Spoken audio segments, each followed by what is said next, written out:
बिस्मिल्लाहिर्रहमानिर्रहीम। अस्सलाम वालेकुम। ये उम्रा गाइड के हवाले से दूसरी वीडियो है जो कि सही का टॉपिक जिसमें मैंने कवर किया है।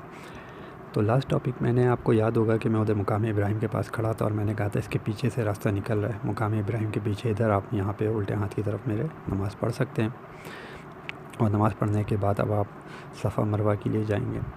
तो ये डबल कारपेट आपको बता रहा है कि ये आपका सही का रास्ता है, ठीक है, सफ़ा मरवा के लिए रास्ता है।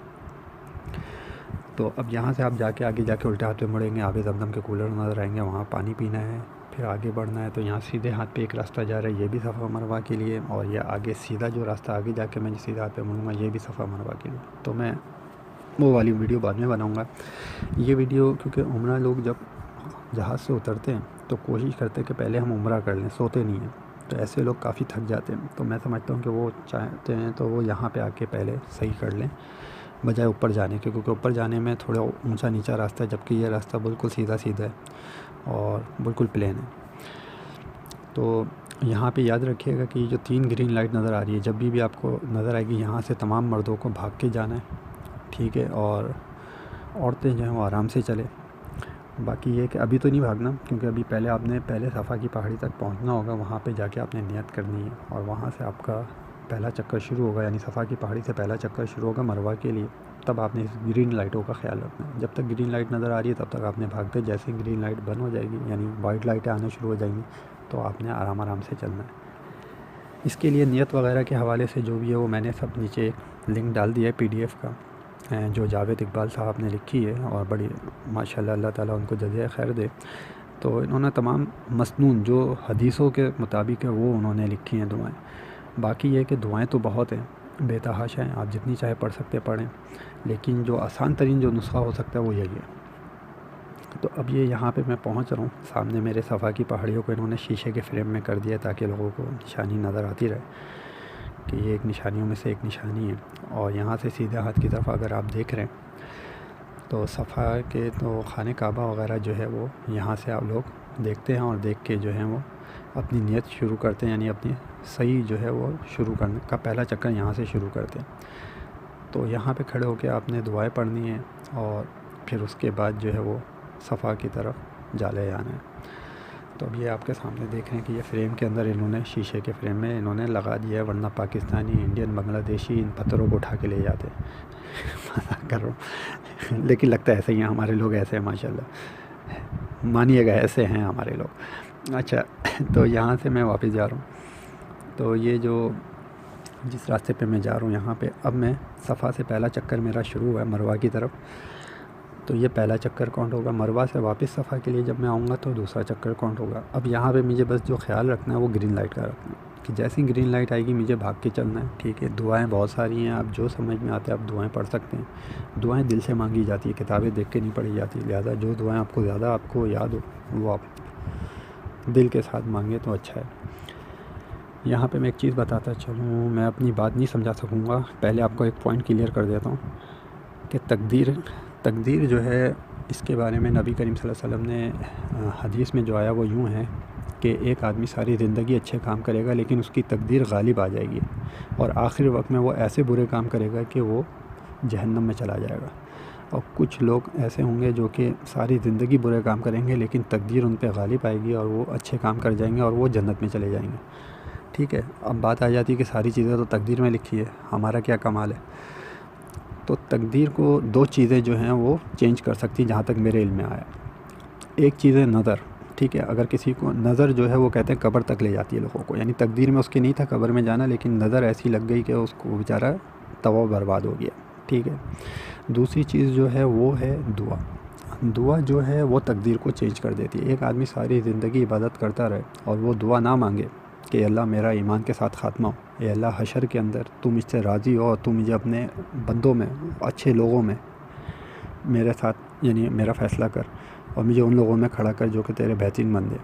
तो अगर हम ये दुआ ना मांगे तो हम अपनी तकदीर चेंज नहीं कर सकते। यानी उसने सारी ज़िंदगी इबादत में लगाई लेकिन उसने दुआ नहीं मांगी तो अल्लाह ताला ने उसकी तकदीर पे उसका हल छोड़ दिया। अब ये दूसरा रास्ता है जहाँ से मैं जा रहा हूँ और इस रास्ते में यूँ है कि व्हीलचेयर वालों का भी रास्ता है लेकिन रश काफ़ी होता है, ठीक है, इस चीज़ को ध्यान में रखिएगा।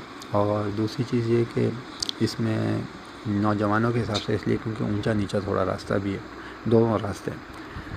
तो मैं समझता हूँ कि जिसको सीधा सीधा रास्ता चाहिए वो नीचे से ही चला जाए, और जिसको अपना ऊपर नीचे थोड़ा चलना हो तो वो जो है वो इस रास्ते पे आ जाए। तो अब मैं पिछली बात की तरफ थोड़ा सा आता हूँ, और वो यही थी कि क्या कहते हैं कि हमें हकूक़ुल्लाह और हकूक़ुल इबाद, अब इस पॉइंट पे हम पहुँच गए। ठीक है, आपने पीछे यानी आपकी तकदीर का जो भी था फ़ैसला हिसाब किताब वो दुआ और नज़र से चेंज हो सकता है। तो नज़र बद जो है उसका हिसाब आपने देना होगा, यानी जब भी किसी को अच्छा काम करते देखें माशाल्लाह ला हौल वला कुव्वत लाज़मी पढ़ लें। ठीक है, और अभी आप यहाँ से देखें, यहाँ से खाने काबा नज़र आ जाता है। ठीक है, मैं बिल्कुल वहाँ पे खड़ा हो गया, यहाँ पे नीचे लाइनें सब उस तरफ जो है वो दुआ मांग रहे हैं, और आप यहाँ से जो खड़े होकर खाने काबा की तरफ देख के वो कर सकते हैं। उल्टे हाथ पे वही शीशा का फ्रेम है और पत्थर सारे रखे हुए हैं। आप वीडियो को पॉज करके भी घुमा के इधर उधर करके देख सकते हैं। और अब मैं दोबारा जा रहा हूँ, तो यहाँ मेरे पास उल्टे हाथ की तरफ में अभी अगर आप देखेंगे तो आपको वो व्हीलचेयर वालों का रास्ता नज़र आ जाएगा। तो मैं फिर बात वहीं पे अपनी दोबारा शुरू करता हूँ। और अच्छा, आगे आपको ग्रीन लाइट भी नज़र आ जाएगी, वो बिल्कुल लाइन से लगी हुई है यहाँ पर, जहाँ से आपको भागना भागना स्पीड में। और बात यह है कि हकूक़ुल्लाह और हकूक़ुल इबाद, ठीक है, यानी आप कब्र में पहुँच गए तो आपके हकूक़ुल्लाह का जितना भी आपने हकूक़ुल्लाह का काम किया वो सबके सवालात होंगे कि आपका रब कौन है, आपका दीन क्या है, ज़िंदगी किस मकसद से गुजारी, कुरान जो है वो आपका उस वक्त बेहतरीन दोस्त होगा, नमाज़ें अगर नहीं पढ़ी हैं तो उसका अज़ाब, के सब हकूक़ुल्लाह के बारे में। और वहाँ पे आपको जन्नत और दौलत दिखा दी जाएगी। और फिर वहाँ पे हशर में जब क़यामत होगी, हशर के मैदान में जब सब जमा होंगे, वहाँ हकूक़ुल इबाद ये चीज़ सामने आएगी। अगर आपकी नज़र की वजह से कोई तबाह हो गया तो वो यकीनन आपका गिरबान पकड़ लेगा वहाँ पर कि अल्लाह, मेरी नीयत तो बहुत अच्छी थी, मैं तो बहुत अच्छे काम कर रहा था, मैं तो ये सोच के आगे बढ़ रहा था, लेकिन इन लोगों ने मुझे मरवा दिया, तो मेरी नेकियां तो मुझे मिलनी चाहिए। तो ये सारी चीज़ें होंगी। ठीक है, अगर आपने किसी का कोई हक़ खाया, किसी के साथ ज़्यादती की, जो भी की, ये हकूक़ अल्लाह, वहाँ पे अल्लाह ताला इंसान को इंसान के सामने कर देंगे। कोई झूठ नहीं बोल सकेगा, माँ बाप बहन भाई सब एक दूसरे के आमने सामने खड़े हो जाएंगे, कोई किसी का नहीं होगा। और कहा गया है ना, तो ऐसे ही नहीं कहा गया। तो ये सारी चीज़ें एक दूसरे के, जब ये हकूक़ुल इबाद के बारे में सारे मामला होंगे, तो बस अल्लाह ताला हम सबके ऊपर हम अपना यानी हिफाजत दे, हमें दीन समझने की तौफ़ीक़ अता फ़रमाए। तो हकूक़ अल्लाह जो है वो हमारा जो है कब्र तक है, और हकूक़ुल इबाद जो है वो हमारी हशर में। और बाकी रह गया कि ये कहना कि तकदीर में हमारे जी ऐसा लिखा था, तो तकदीर मैं आपको बता चुका हूँ कि दुआ से चेंज हो सकती है, जो कि खैर के साथ। और तो इसलिए माशाल्लाह ला हौल वला कुव्वत, जो कि हमारे पाकिस्तान में बहुत कम बोला जाता है, जबकि अरब वालों से जितने से भी मिलेंगे वो हर अच्छी बात पे उनके मुंह से यही निकलता है। तो अल्लाह ने उनको फिर दिया भी वैसे ही है। तो अच्छा, अब ये जो मैं जिस तरफ आ रहा हूँ, ये आपको देख रहे हैं, ये जो नीचे जो है, ये मैं पहुँच चुका हूँ मरवा की पहाड़ी पे। ये ज़मीन जो है ये मरवा की पहाड़ी है असल में। यहाँ पे इन्होंने फ्रेम नहीं किया हुआ, ऊपर में नीचे फ्रेम है पत्थर, यहाँ ऊपर आप इन पत्थरों पे आके खड़े हो सकते हैं। ठीक है, और इन पे खड़े होकर आप नमाज़ें पे लोग पढ़ रहे होते हैं, और यहाँ पे काफ़ी लेडीज़ हैं माशाल्लाह। तो मैं बहरहाल आगे जा रहा हूँ, लेकिन ये है कि आप पॉज करके इस वीडियो को आराम से नीचे की तरफ, ज़मीन की तरफ देख सकते हैं। बीबी हाजरा ने जब ये सब कुछ किया था, उस वक्त सख्त गर्मी थी, धूप थी, कुछ भी नहीं था, पहाड़ ऊँचे नीचे थे।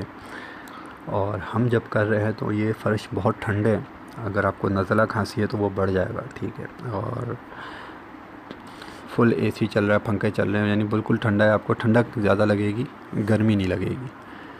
इसके बाद अब लास्ट काम रह गया है, और वो है सर के बाल कटवाना। यानी कि आप या तो गंजे हो जाएं पूरे मुकम्मल, या फिर जो है थोड़े से बाल कटवा दें अगर कोई बीमारी या कोई उज़ूर है। यानी कुछ मसलक में यह है कि थोड़े से बाल कटवाए जा सकते हैं, लेकिन ज़्यादातर जो सुन्नत और हदीसों से है वो यही है कि आपको अपने पूरे सर के बाल मंडवा लेने। और औरतों के लिए जो है वो 1/4 हिस्सा। नीचे मैंने PDF का लिंक डाल दिया, उसको चेक कर लिएगा। मैंने आपको पहली वीडियो में जो है बताया था कि WC3 के बारे में, जो खाने काबा के जो बिल्कुल बॉर्डर पे जो सारे बाथरूम बैतुल खला बने हुए, तो WC3 के बराबरी में 2 छोटी सी गली जा रही है जो होटल के अंदर जा रही है। तो उस गली के अंदर में आप सीधा सीधा चले जाइएगा, यानी होटल में चले जाइएगा, या वहाँ पे किसी भी काम करने वाले से पूछ लिएगा तो वो आपको बता देगा यहाँ पे हज्जाम की दुकान कहाँ पर है। और इन्हीं हज्जाम से आप पूछ लिएगा कि नहाने का कहाँ पर है, क्योंकि हर WC में जो